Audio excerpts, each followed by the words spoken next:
the Kamat Yatrinivas group introduced Bengaluru to the wonderful Jolada Rotti Uta Jawar Bhakri meal way back in 1993.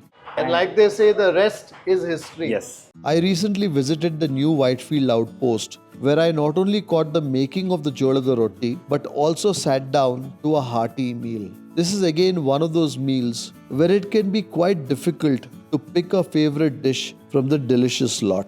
The soppu palya there, hesru kalu, the moong bean and some masuru bhaji, kosambri, girmit mandaki, the mirchi and the holige, bisi holige with some tuppa. Thank you. Benne, okay. I won't say no to benne. Huh?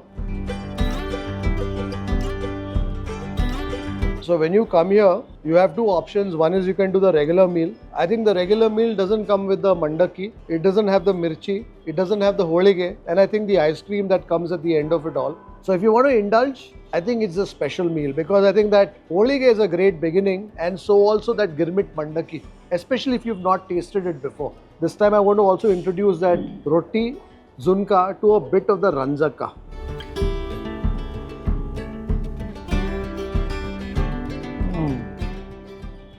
You know, that's the other thing with a meal like this. You'll never get bored.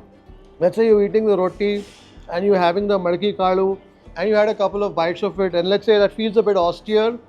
You want to oomph up flavors? Well, you can introduce the roti to the ranjaka. Or perhaps you want things a little moister, a little more flavorful, a little more masaledar. Well, you can go to that hesru kalu or perhaps even that robust flavor that comes from that Ennegayi. If you want things a little more green, a little more fresh, you have some of the cucumber that you can bite into. Also some fresh mente soppu.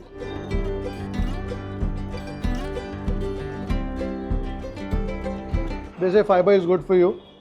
So there's always something on a meal like this that will keep you happily engaged.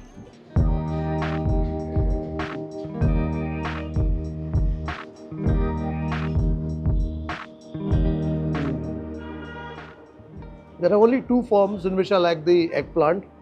Actually, three forms. And they come from different geographies. So I like the bharta that you get in the north. I like the baigan bhaja that you find in the east.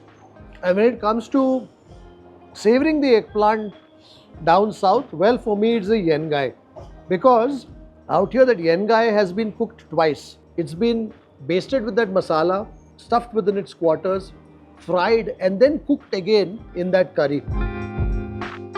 So it's got a bit of that slightly nutty sort of a flavor that comes from the fry and also the masala that goes into it.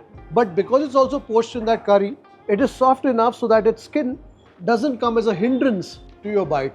And that gravy is where that Ennegayi draws its assertive character from. A little sweetness that comes from the jaggery. There's a bit of the tamarind that I'm tasting in that.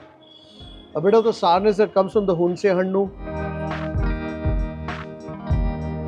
Delicious. You got to make sure that the eggplant is completely soaked, drowned actually in that curry.